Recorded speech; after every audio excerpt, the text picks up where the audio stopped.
기록과 역대하의 기록에 차이점이 있습니다. 이걸 5가지인데 설명을 해보도록. 왜냐하면 역대하를 이해하려면 이 차이점을 이해를 해야 합니다. 좀 어렵지 않을 수 있는데 열왕기상하, 아까 앞에 나오는 열왕기상하는 남유다와 북이스라엘의 역사가 다 기록되어 있습니다. 근데 역대하는 남유다의 역사만 기록되어 있습니다. 왜 그랬을까요? 북이스라엘의 역사는 정통 이스라엘로 치지 않았기 때문입니다. 그래서 열왕기상하는 남유다와 북이스라엘에 다 모두 기록되어 있고 역대하에는 남유다의 기록만 남아 있습니다.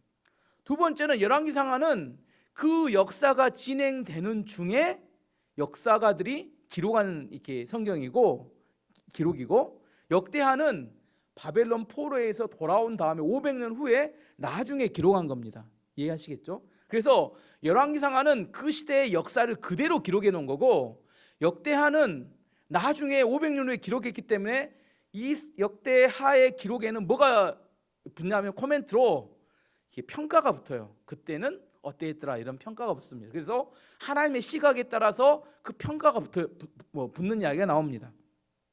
세 번째는 열왕기상하는 선지자 중심의 기록입니다. 선지자.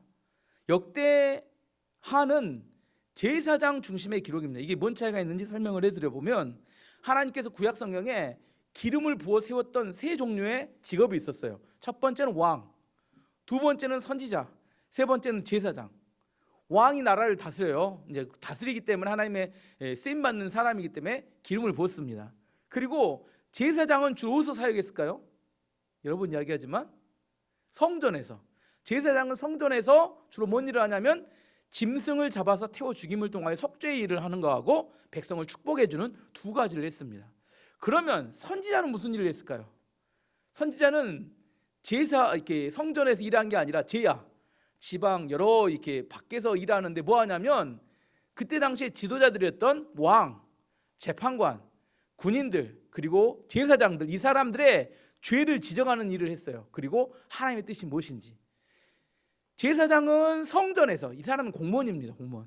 성전에 일하는 사람이고, 선지자는 제야에서 권력자들의 잘못을 지적하는 일을 했습니다. 열왕기상하는 주로 누구의 기록이냐면 선지자들의 기록이 많습니다. 선지자들이. 그러면 역대하는 누구의 기록이라고요? 제사장의 기록이 많습니다.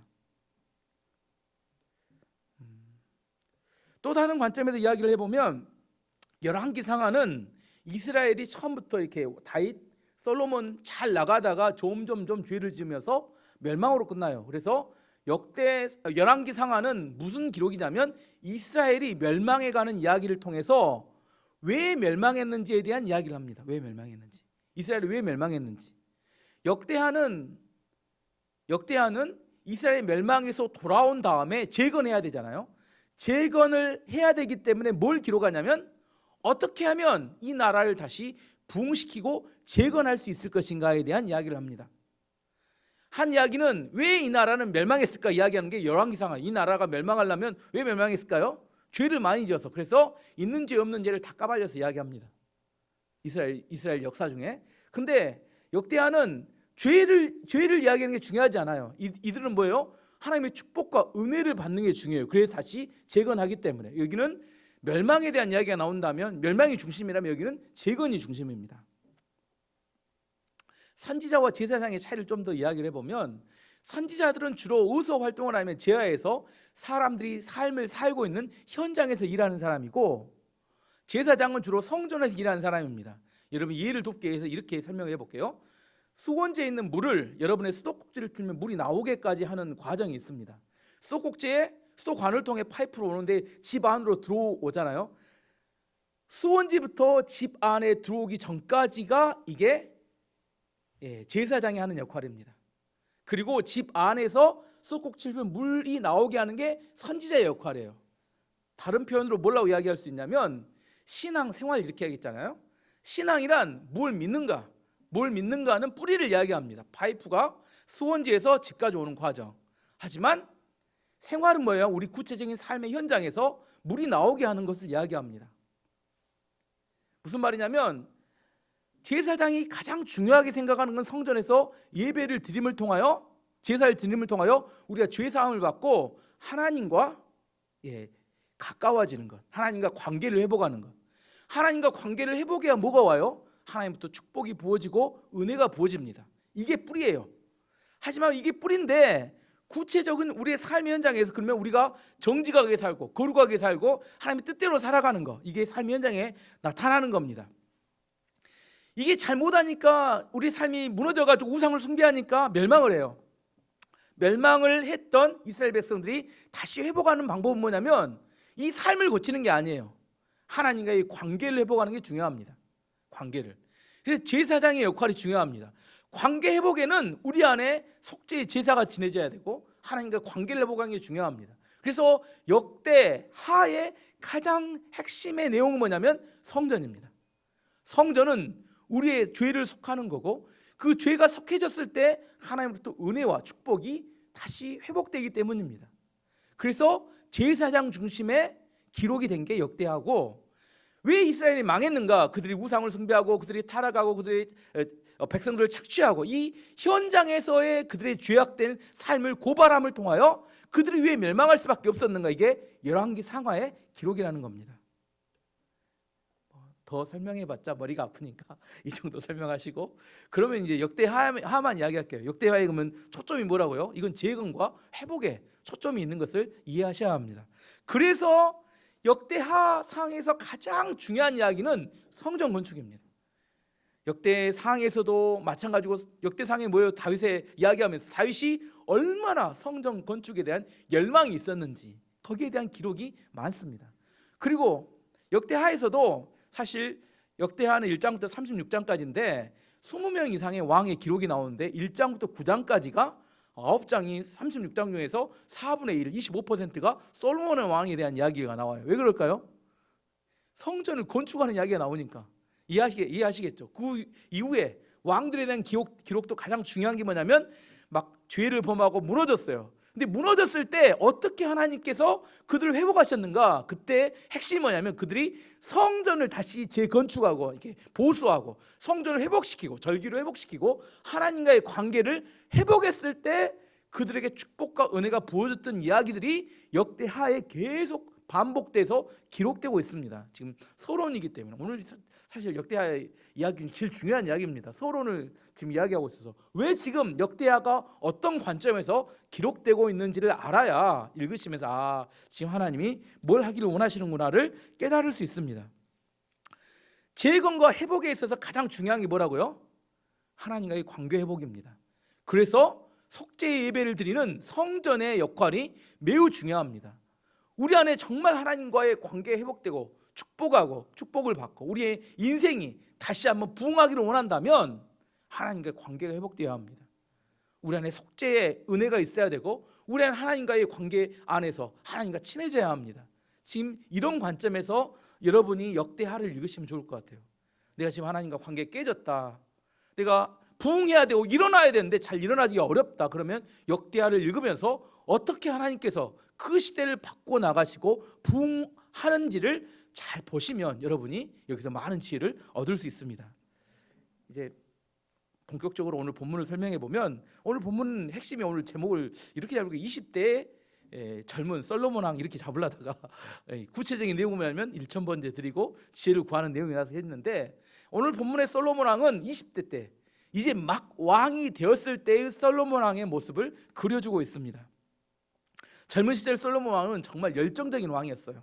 그리고 또한 백성을 사랑했으며 하나님의 은혜를 구하는 좋은 왕이었습니다. 오늘 본문에는 솔로몬 왕의 세 가지 특징이 나옵니다.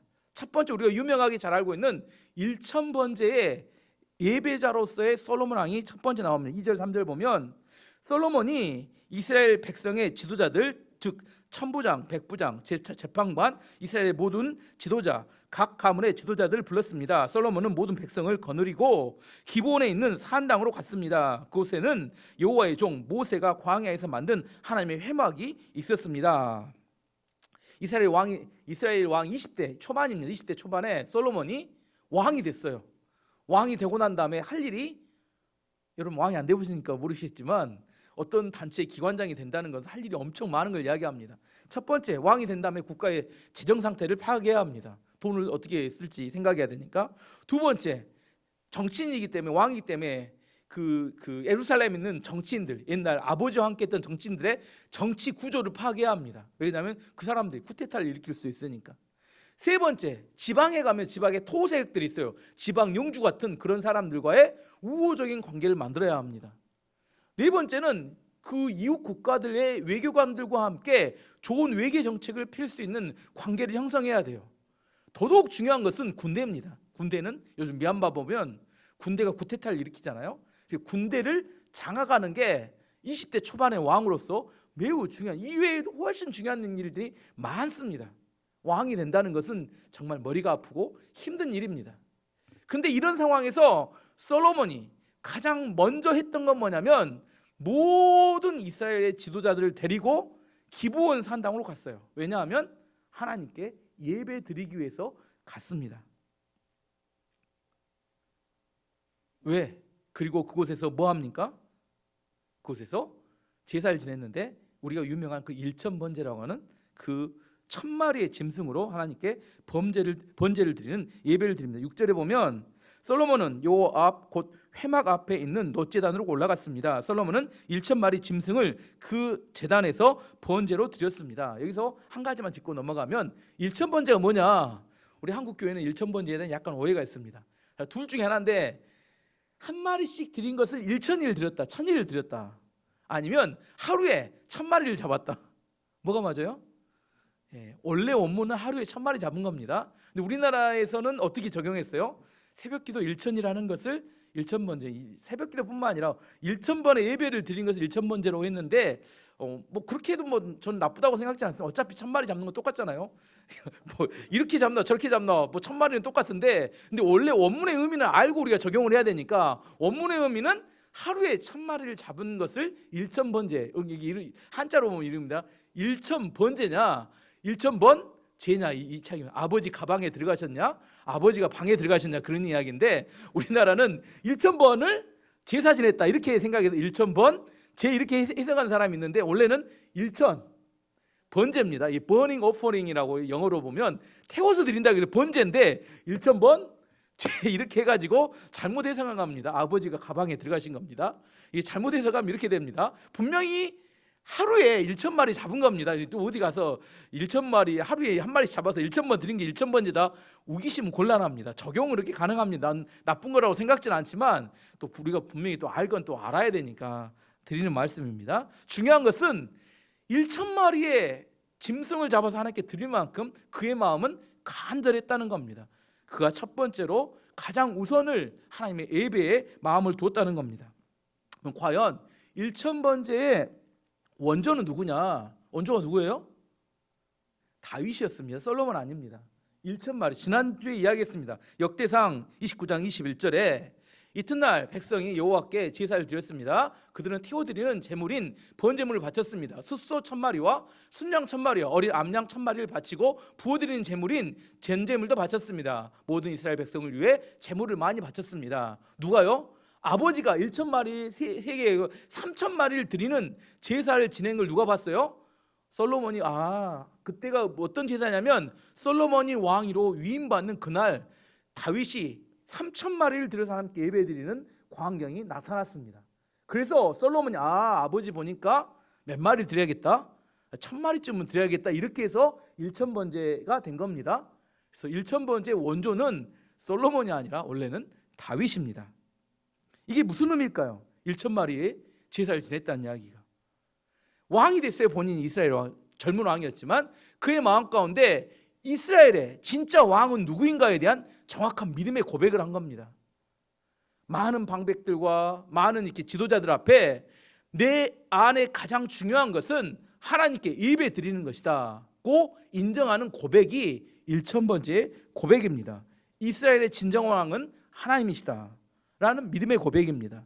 또 하나는 20세에 왕이 되다 보면 노련한 정치인들 있잖아요. 그 주변에 있는 아버지와 함께 했던 아무튼 노련한 정치인들이 뭘 계획을 해요? 파당이 있을 텐데 정치를 하다 보면 어떻게든 뭐예요?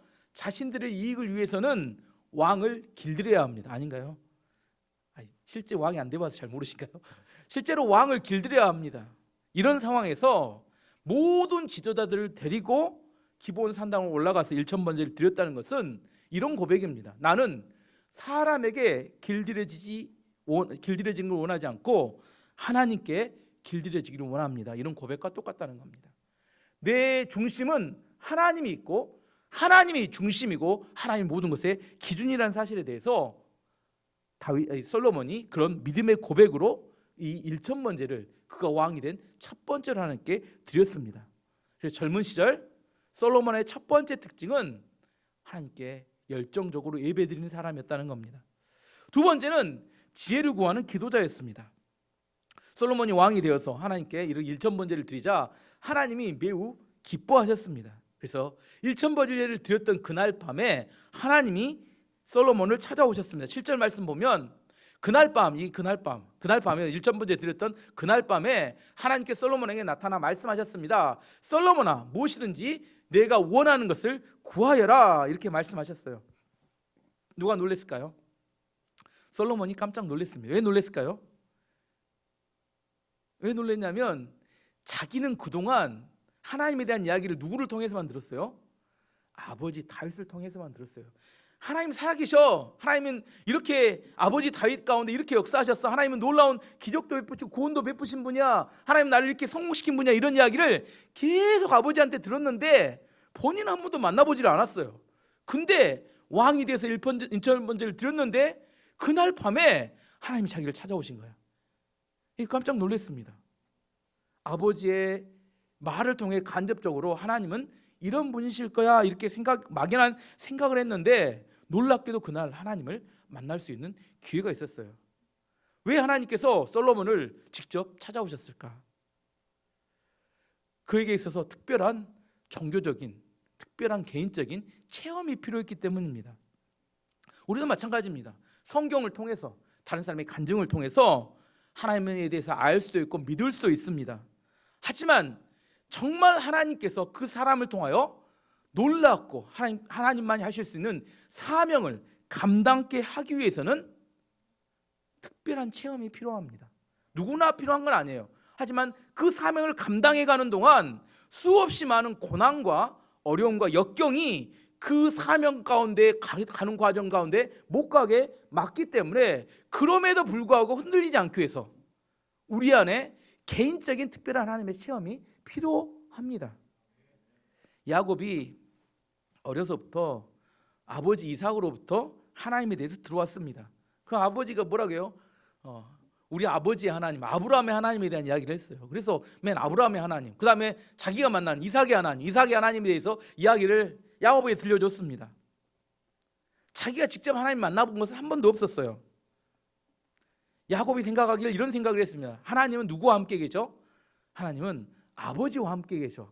그래서 야곱이 길을 쓰고 있던 게 뭐냐면 아버지 이삭에게 축복 기도를 받아야 돼. 이게 이제 야곱의 인생의 목적이었습니다. 아버지, 왜? 하나님은 나하고 함께 계신 게 아니라 하나님은 아버지와 함께 계시니까 아버지의 축복 기도를 받아야지만 내 인생이 축복의 사람이 된다. 그래서 아버지도 속이고 형도 속여서 축복 기도를 받습니다. 근데 이제 형이 예서가 난리를 치니까 가만히 있다 보니까 죽게 생겼으니까 도망쳐야겠다. 안 되겠다. 그리고 집을 떠나서 가던 중에 베델에서 잠을 잡니다. 베델에서 잠을 자는데 놀라운 꿈을 꿔요. 뭐냐면 하늘에서 사다리가 내려왔는데 거기를 천사가 오르락 내려가는 꿈을 꿉니다. 또 하나님께서 그때 꿈속에서 하나님께서 말씀하시는 겁니다. 내가 너와 함께하고 너를 축복하고 너를 인도하고 지켜주겠다는 놀라운 약속을 합니다. 그리고 난 다음에 야곱이 잠에 깨서 일어나서 이런 고백을 합니다. 창세기 28장 16절에 보면 야곱이 잠이 깨어 이르되 여호와께서 과연 여기 계셨거늘 내가 알지 못하였도다. 야곱은 누구에게 하나님 어디 계신다고 생각했어요? 아버지 이삭과만 함께 계신다고 생각했는데 알고 봤더니 이 베델, 자기가 잠잤던 이곳에 하나님이 계셨다는 사실을 깨달은 겁니다. 이야기는 또 하나님의 약속은 뭐였냐면 그 약속은 내가 너와 함께 하겠다는 약속이에요. 무슨 말이냐면 하나님께서는 아버지 이삭과만 함께 있는 게 아니라 하나님은 내가 있는 이곳에도 계시지만 내가 앞으로 갈 어느 곳에나 하나님 나와 함께 하실 거라는 믿음이 생기는 그런 생생한 체험을 하게 된 겁니다. 야곱이 힘들고 어려운 일이 발생할 때마다 여기서 만났던 하나님의 체험이 그의 인생을 잘 살아낼 수 있도록, 믿음으로 갈 수 있도록 도왔던 겁니다. 하나님이 쓰시는 사람들에게 누구나 특별한 체험이 있었어요. 모세는 호렙산에서 이 가시나무, 이 떨기나무가 불꽃 가운데, 이렇게 불꽃은 타고 있지만 떨기나무가 이렇게 타지 않는 가운데 하나님의 음성을 듣게 되죠. 네가 가서 애굽에 있는 내 백성을 구하라. 엘리야는 시내산이 있었는데 시내산에서 세미한 음성으로 그가 하나님의 음성을 듣게 됩니다. 그리고 사명을 감당하게 됩니다. 바울은 여러 번 이야기합니다. 사도행전에 본인이 다메섹으로 가던 중에 강한 빛 가운데서 예수님의 음성을 듣게 되죠. 네가 왜 나를 핍박하느냐. 그걸 통하여 그는 특별한 개인적인 체험을 통하여 그가 역경과 어려움을 당할 때마다 그들이 그걸 이겨낼 수 있는 특별한 체험을 하게 됩니다. 물론 그런 체험을 했다고 해서 구원을 받는 건 아닙니다. 하지만 하나님께 쓰임받고 중요한 사역을 하기 위해서 그런 체험이 우리 안에 흔들지 않는 확신을 주기 때문입니다. 그런 체험은 내 안에 뜨거운 열정과 확신과 뜨거운 불 같은 마음을 허락합니다. 어쨌든 그가 이렇게 오늘 솔로몬이 본문에서 하나님과 특별한 대면을 하게 되죠. 하나님 뭘 물어봅니까? 내가 원하는 것을 구하여라. 솔로몬이 딱 두 가지를 구합니다. 두 가지. 9절 10절 보면 두 가지를 구하는데 여호와 하나님이시여 주께서 제 아버지 다윗에게 하신 약속을 이루어 주십시오. 이게 첫 번째 기도입니다. 주께서 제 아버지 다윗에게 하신 약속을 이루어 주십시오. 주께서는 저를 매우 큰 나라의 왕으로 삼아 주셨습니다. 이 나라의 백성은 마치 땅에 먼지같이 많습니다. 그러므로 저에게 두 번째 기도 제목이 저에게 주의 백성을 올바른 길로 이끌 수 있는 지혜와 지식을 주십시오. 이게 두 번째 기도 제목입니다. 주께서 도와주시지 않으면 아무도 이 백성을 다스릴 수 없습니다. 이렇게 고백합니다. 첫 번째 기도 제목은 뭐냐면 다윗 아버지에게 약속했던 그 약속을 이루어 주십시오. 이걸 뭐라고 하냐면 다윗 언약이라고 합니다. 다윗 언약. 근데 다윗 언약을 이해하려면 먼저 모세와의 했던 모세의 언약을 이해해야 다윗 언약을 이해할 수 있어요.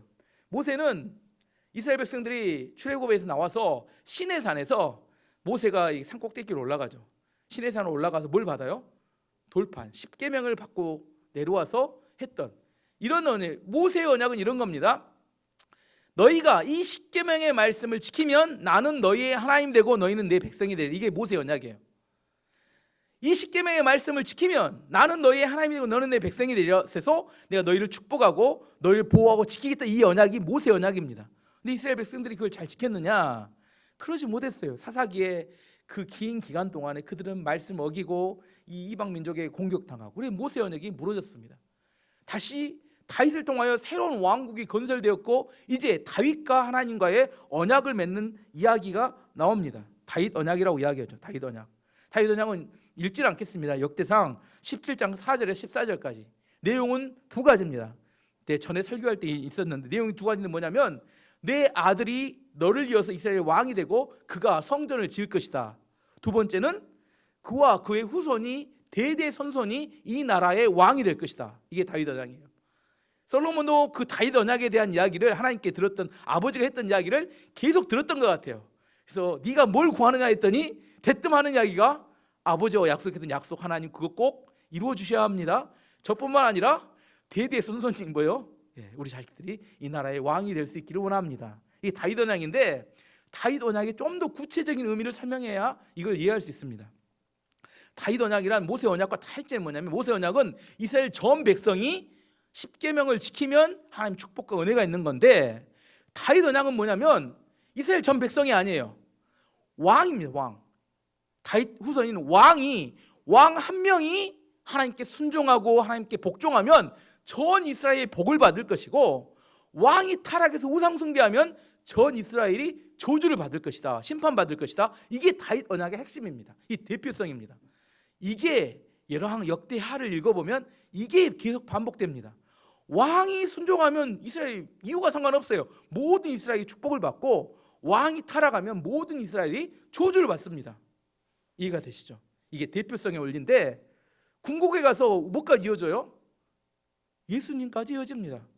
예수님 한 분이 좋은 왕이 세워지니까 그를 믿는 모든 백성이 다 축복을 받는다. 여기까지 가기 위한 모세 언약이 있었고 지금 다윗의 언약이 있고 그래서 예수님을 통하여 그게 성취되어져 가는 겁니다. 대표성으로 이스라엘 백성 가운데 왕 한 명의 그들의 어떤 태도에 따라서 이스라엘의 축복과 저주가 결정되는 그게 다윗 언약입니다.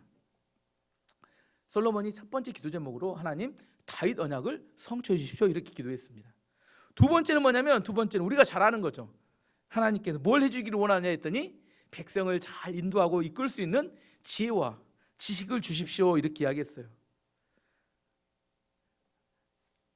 우리나라 정치인들도 이런 기도를 할 수 있었으면 참 좋겠다. 내가 읽으면서 우리나라도 좀 이렇게 편안하고 좀 잘 살 수 있었으면 좋겠는데 그 지혜와 지식이 있었으면 참 좋겠는데 그런 생각을 합니다. 제발 안 싸우고. 저도 마찬가지입니다. 이 교회를 잘 이끌려면 정말 이렇게 하나님의 양떼를 이끌려면 지혜와 지식이 필요하다 그런 생각도 합니다. 솔로몬의 이런 기도에 하나님은 매우 기뻐하셨습니다. 갑자기 하나님이 이렇게 물어보셨는데 솔로몬의 마음 가운데는 뭐예요? 갑자기 예상치 않은 하나님이 찾아오셔서 네가 뭘 원하느냐 이렇게 물어봤더니 그의 마음에 정말 가득 차 있는 게 뭐였냐면 하나님 많은 백성을 어떻게 하면 잘 인도할 수 있을까 여기에 대한 열망이 있었다는 겁니다. 그래서 물어보자마자 그는 지혜와 지식을 구했습니다. 그는 이스라엘 백성의 왕으로서 그들을 잘 인도하고 싶은 마음과 열정과 헌신된 사랑이 있었기 때문입니다. 그래서 하나님께서 그의 기도 제목을 들으시고 매우 기뻐하셨습니다. 그리고 하나님께서 이렇게 하나님께 축복하십니다. 11절 12절을 보면 하나님께서 솔로몬에게 말씀하셨습니다. 너는 나에게 바른 것을 구했다. 나는 내가 이 백성의 왕으로 뽑았는데 너는 부나 명예를 구하지 않았고 원수들의 죽음도 구하지 않았다. 오래 사는 것도 구하지 않았고 오직 내 백성을 인도할 지혜와 지식만 구했다. 그러므로 내가 너에게 지혜와 지식을 줄 뿐 아니라 어떤 왕도 누리지 못할 부와 명예를 주겠다. 전에도 후에도 너와 같은 이가 없을 것이다. 너무너무 은혜로운 이야기죠. 저는 묵상해 봤습니다. 오늘 밤에 이 설교를 듣고 전이 갔는데 하나님이 여러분을 방문하셔서 너는 무엇을 원하냐 이렇게 하나님이 물어봤다고 한다면 여러분 뭘 대답하시겠습니까?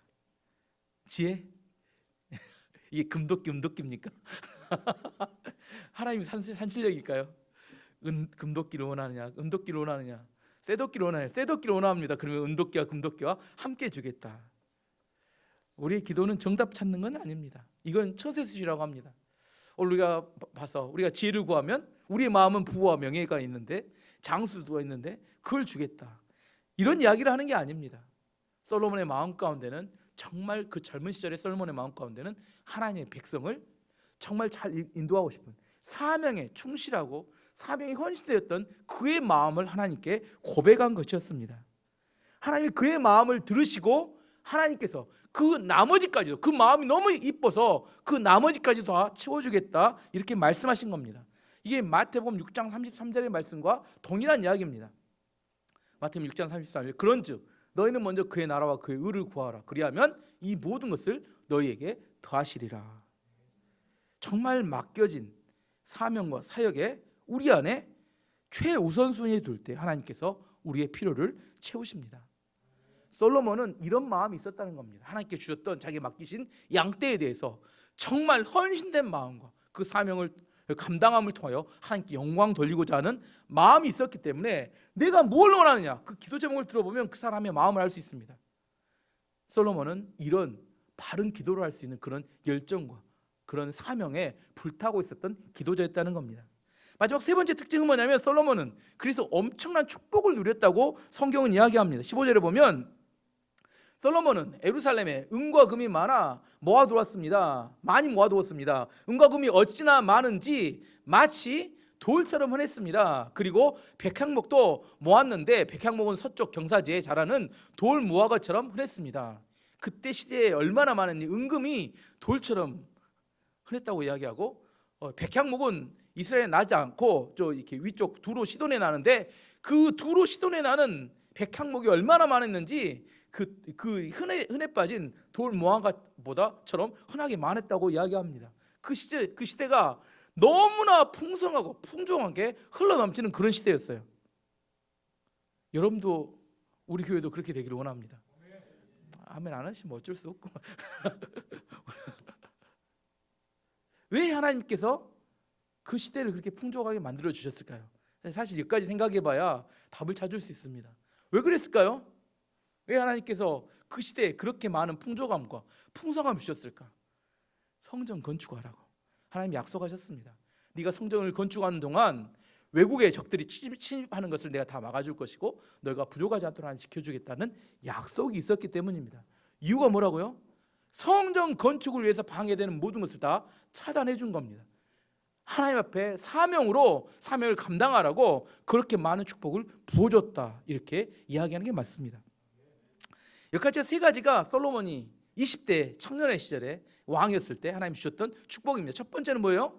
그는 예배자였고, 두 번째는 그는 기도하는 사람이었고, 세 번째는 하나님의 축복을 누리는 사람이었습니다. 그런데 이 엄청난 축복 속에서 아쉬웠던 점이 한 가지 있습니다. 역대하를 보는 또 하나의 중요한 관점, 이게 묵상하는 방법은 뭐냐면 다윗이 최고의 기준점입니다. 다윗은 하나님께 가장 가까웠고 하나님이 원하는 그런 모습이었어요. 그러면 20명의 왕이 나오는데 이 다윗과 얼마나 거리가 떨어지느냐, 이걸 보는 것이 중요한 관점입니다. 어떤 사건이 벌어지면 만일 그 상황에 왕이 다윗이었다면 다윗은 어떻게 했을까, 이걸 보는 것이 주요 관점입니다. 그래서 계속해서 역대하의 이야기가 나오는 다윗의 기준으로 계속해서 평가하고 이야기합니다. 기준이 누구냐면 다윗이에요.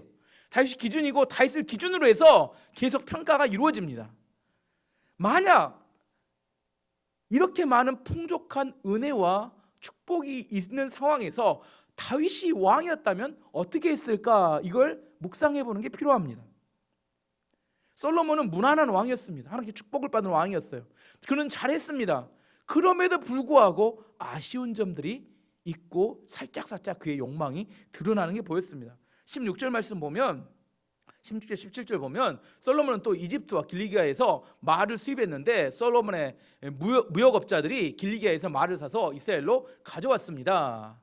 이집트에서 들여오는 전차 한 대의 값은 은 600세겔이었습니다. 그리고 말 한 마리의 값은 은 150세겔이었습니다. 무역업자들은 전차와 말을 헷사람과 아람 사람의 왕들에게도 팔았습니다. 솔로몬은 무역을 잘했어요. 그래서 이집트와 길리기아에서 말과 전차를 사가지고 헷사람과 아람에 팔아가지고 그 다음에 또 자기 나라에도 많은 말과 전차를 두고 전쟁을 준비했습니다. 그래서 많은 이익도 남겼고 군사력도 준비했어요. 하지만 만약 다윗이라면 어떻게 했을까요? 다윗은 전쟁을 했었죠. 많은 전쟁에서 승리하고 많은 전리품을 얻었는데, 제가 한번 설교했습니다. 하다데셀의 왕, 소바 왕 하다데셀과 전쟁에서 많은 이렇게 전차와 많은 말을 얻었습니다. 그때 다윗은 말의 힘줄을 잘라버리죠. 그 이야기가 나오는 게 역대상 18장 4절에 나옵니다. 다윗이 그에게서, 이 하다데스입니다. 소바왕 하다데스에게서 병거 1000대와 기병 7000명과 보병 2만 명을 빼앗고 다윗이 그 병거 100대의 말만 남기고 그 외의 병거의 말은 다 발의 힘줄을 끊었더라. 제가 봐보면 병거를 몇 대를 얻었습니까? 1000대. 1000대 중에 100대에 해당되는 말만 남겼으니까 90%의 말은 다 힘줄을 잘라서 걷지 못하게 만들고 10%만 남겼다, 이렇게 이야기합니다. 왜 그랬다고 제가 설명했어요? 이스라엘의 군사력은 말과 전차에 있는 게 아니라 하나님께 있음을 그는 믿고 그것을 백성들에게 보여주었던 겁니다. 다윗이었다면 그 많은 말과 전차를 들여오지도 않고 사지도 않았을 겁니다. 왜냐하면 하나님을 신뢰하고 의지했기 때문입니다. 신명기 17장을 보면 모세에게 하나님께 말씀하십니다. 혹시 이 나라에 왕을 세우게 되면 왕은 4가지를 반드시 기준을 조심해야 된다 할 4가지, 주의에 집중해야 될 4가지 기준을 이야기합니다. 신명기 17장 14절에서 20절을 보면 내가 내 하나님 여호와께서 내게 주시는 땅에 이르러 그 땅을 차지하고 거주할 때 만일 우리도 그 주위의 모든 민족들 같이 우리 위에 왕을 세워야겠다는 생각이 나거든 반드시 내 하나님 여호와께서 택하신 자를 내 위에 왕으로 세울 것이며 내 위에 왕을 세우려면 내 형제 중에서 한 사람을 할 것이요 내 형제 아닌 타국인을 내 위에 세우지 말 것이며 첫 번째 기준, 그는 병마를 많이 두지 말 것이요 병마를 얻으려고 그 백성을 애굽으로 돌아가게 하지 말 것이니 이는 여호와께서 너희에게 이르시기를 너희가 이후에는 그 길로 다시는 돌아가지 말 것이라 하였음이며, 첫 번째는 병마를 두지 말라. 두 번째는 그에게는 아내를 많이 두어 그의 마음이 미혹되게 하지 말 것이며 자기를 위하여, 세 번째는 자기를 위하여 은금을 많이 쌓지 말 것이며, 네 번째는 18절에 그가 왕위에 오르거든 이 율법서의 등사본을 레위 사람 제사장 앞에 책에 기록하여 평생에 자기 옆에 두고 읽어 그의 하나님 여호와를 경외하기를 배우며 율법의 모든 말과 이 규례를 지켜 행할 것이라. 그리하면 그의 마음이 그의 형제 위에 교만하지 아니하고 이 명령에서 떠나 좌로나 우로나 치우치지 아니하리니 이스라엘 중에서 그와 그의 자손이 왕 위에 있는 날이 장구하리라.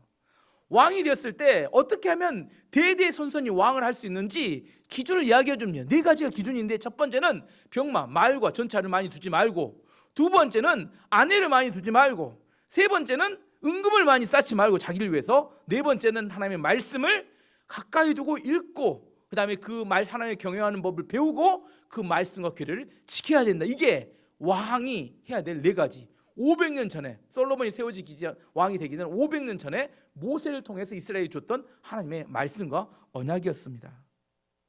다윗은 이 말씀을 충실히 지키는 사람이었는데 아쉽게도 솔로몬은 이 말씀을 마음에 두지 않고 소홀히 했다는 겁니다.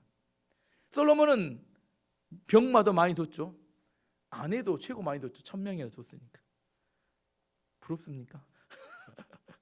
부러울 일이 아닌데, 은금은 어마어마하게 쌓아서 돌처럼 했습니다. 하나님 말씀을 가까이 하지 않았습니다. 작은 차이였습니다. 솔로몬도 젊은 시절에는 정말 신앙이 좋았고 기도자였고 예배자였고 정말 좋은 신앙이었음에도 불구하고 그의 마음 가운데 하나님 말씀을 기준에서 약간 벗어났는데 그의 인생의 결과, 마지막 끝은 다윗과 천지 차이였습니다. 다윗은 그 죽는 날까지 하나님 앞에, 지난주 이야기했죠, 어떻게 아름다운 마무리를 했는지. 다윗은 하나님께 자기 있는 것을 모두 다 드리고, 그리고 하나님께 기도함으로 그 인생을 너무너무 아름답게 마무리한 반면에 솔로몬은 나중에 우상의 전을 만들고 우상 숭배자가 되어서 하나님께 징계를 받죠. 왜 이스라엘이 남북 왕조로 나눠졌습니까? 르호보암이 잘못한 게 아니에요. 근본 원인은 솔로몬이 실패하게 됐어요. 솔로몬이 그렇게 우상을 숭배하자 해가지고 하나님께 징계하신 겁니다.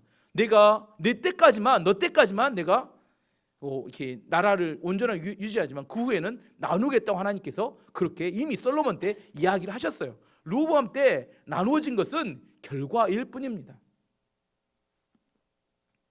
20대 때 솔로몬은 정말 열정적인 예배자였고 하나님을 체험한 사람이었고 하나님의 언약과 사명을 위해서 기도했던 사람이었습니다. 하나님께 그에게 많은 축복을 부어줬는데 문제는 뭐예요? 그 축복 때문에 그는 무역과 군사력에 마음을 두고 말았다는 겁니다. 다윗 같았으면 정말 끝까지 하나님만 의지했을 것 같은데 안타깝게도 솔로몬은 그렇게 하지 못했어요. 이게 솔로몬의 아쉬운 점입니다. 그 아쉬운 점 때문에 그의 인생이 마지막으로 갈수록 점점 어려움에 빠지게 되었습니다. 우리가 정말 어떤 상황이든지 무엇을 의지해야 될까? 무엇을 의지해야 돼요? 하나님 한 분, 그 말씀을 붙들고 살아가는 것, 이게 매우 중요합니다. 우리 안에 정말 솔로몬을 보면서, 젊은 시절 솔로몬을 보면서 뭐 이렇게 열정이 없던 사람이 누가 있겠습니까? 하지만 끝까지 이런 마음을 유지하기 위해서는 뭐에 붙어 있어야 돼요? 하나님 말씀에 붙어 있어야 합니다. 그래서 저도 말씀이 중요하다고 생각하는 이유는 그렇습니다. 내 자신을 믿을 수 없어요. 제 인격과 삶을 믿을 수 없습니다. 여러분 저 믿지 마세요. 저 그렇게 좋은 사람이 아닙니다. 뭘 믿냐면 저도 하나님 말씀을 믿습니다. 저를 믿는 게 아니라 제 안에 계신 예수 그리스도를 믿습니다. 매일 저는 그분을 붙들고 그의 말씀을 붙들기 위해서 몸부림치는 저를 신뢰할 만하지, 그렇지 않은 저는 인간일 뿐이고 죄인일 뿐이라는 사실입니다. 우린 누구나 솔로몬처럼 젊은 시절에 반짝해서 하나님께 영광 돌리며 뭔가 할 수 있는 것처럼 보이지만 그 모양에 속아서 안 됩니다. 사람은 누구나 쉽게 부패하고 타락하기 때문입니다.